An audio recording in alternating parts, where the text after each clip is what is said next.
সিএসআরকে নিয়ে এত ইগোর প্রবলেম কিসের জন্য গৌতম গম্ভীরের, সেটা বোঝা বড় দায়। একটা কোচ তার নিজের বেস্ট 11 খেলাবেন, এটাই তো স্বাভাবিক। একটা ব্যাটসম্যানের জায়গায় রিপ্লেসমেন্ট একটা ব্যাটসম্যান হবে, একটা বোলারের জায়গায় রিপ্লেসমেন্ট একটা বোলারই হবে, এটাই তো নিয়ম হওয়া উচিত। সাধারণ জ্ঞানে এটাই বলে। কিন্তু দেখা গেল চলতে টি-20 ম্যাচে দেখা গেল ঈশান কিষান টিমে নেই। ঈশান কিষানের জায়গায় টিমে রিপ্লেসমেন্ট হলো আর্শদীপ সিং। যেন তেন প্রকারের সিরাজ শাহকে টিমে ঢোকানো যাবে না, ফার্স্ট 11-এ খেলানো যাবে না। গৌতম গম্ভীরের মনোভাবই হলো এটা। অথচ এই সিরাজ শাহেরই কিন্তু কেকেআরকে আইপিএল ট্রফি জিতিয়েছে।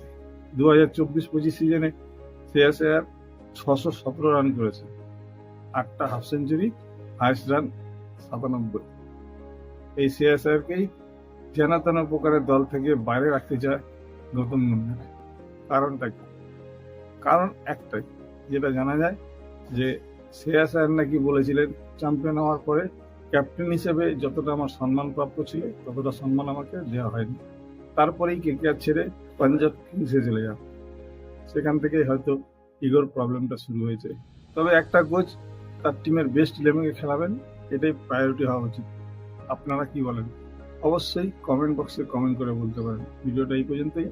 যদি ভালো লাগে অবশ্যই একটা লাইক করে দেবেন, আর আমার ইউটিউব চ্যানেলটা সাবস্ক্রাইব করতে ভুলবেন না।